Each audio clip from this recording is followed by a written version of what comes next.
I think that a good story is one that says, at many different levels, we're both human beings. We're in this crazy situation called life that we don't really understand. Can we put our heads together and confer about it a little bit at a very high, non-bullshitty level? Then all kinds of magic can happen.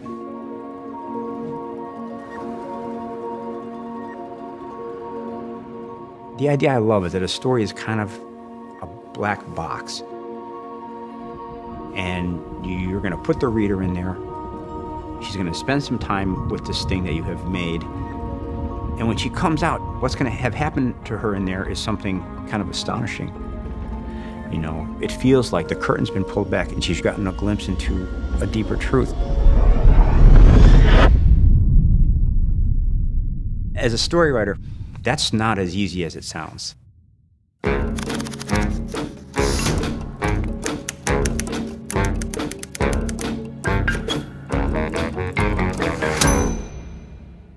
So I would say a bad story is one where you know what the story is and you're sure of it, and you go there with your intentionality fixed in place.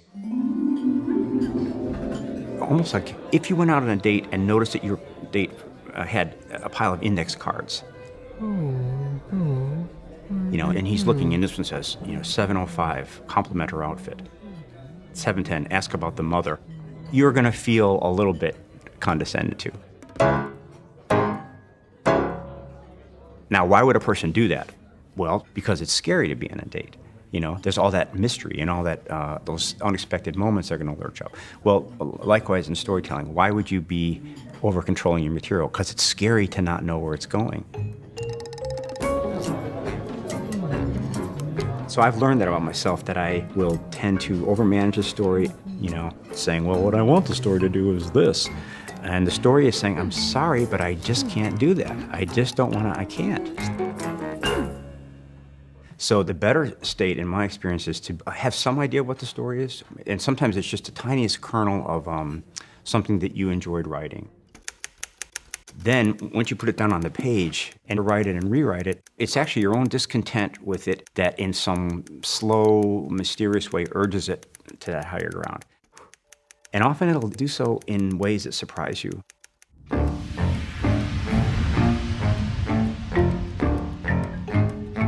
So, for example, if you said, Frank was an asshole.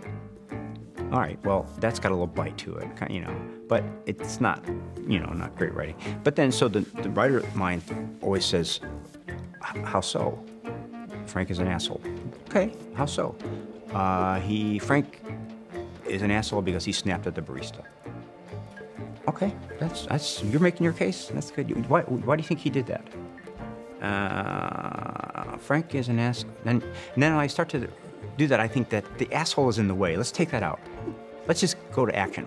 Let's say Frank snapped at the barista who reminded him of his wife, his dead wife.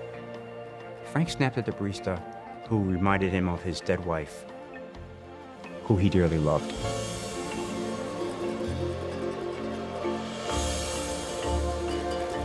Now suddenly you're into a whole different world, from Frank as an asshole to Frank as a guy who has the capacity for real love, and when it was denied him, it broke him, And that wasn't done because I said, I want to write a compassionate story about a widower. It was done because the sentences were bothering me, And I think when you pay attention to those sentences, your better nature rises up.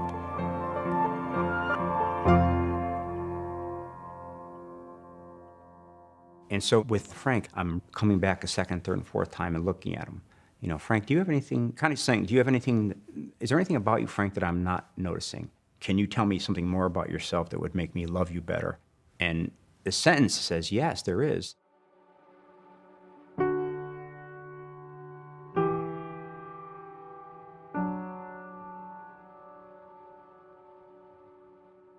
Storytelling, at least from my experience of it, I think it's a stand-in for day-to-day life.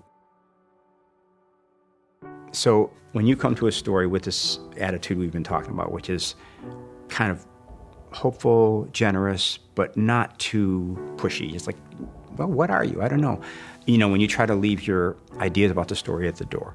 Those things are so much like what you do with the person in your life that you love. You come back to them again and again and try to intuit their real expansiveness, and you try to keep them close to you. You try to give them the benefit of the doubt. So in that sense, it is, you could see revision as a sort of a form of active love. It's actually love in progress, I guess.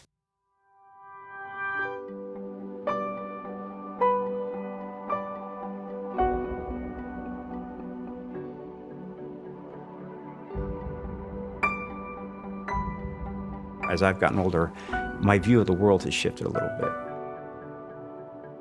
I find life so beautiful and also so hard to pin down. And for me, the process of sitting down to write a story is to keep your eyes open all the time, to keep yourself mystified,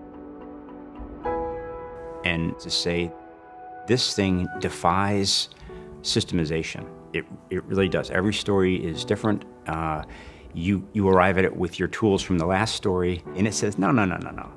We are all seeing through that. Don't pull out those old tricks on me. You go out in the world, see what it is. It's just as fresh now as it was when you were 18. Go out there and experience it. Come back in befuddled, and then try. I don't care how old you are. Do something beautiful.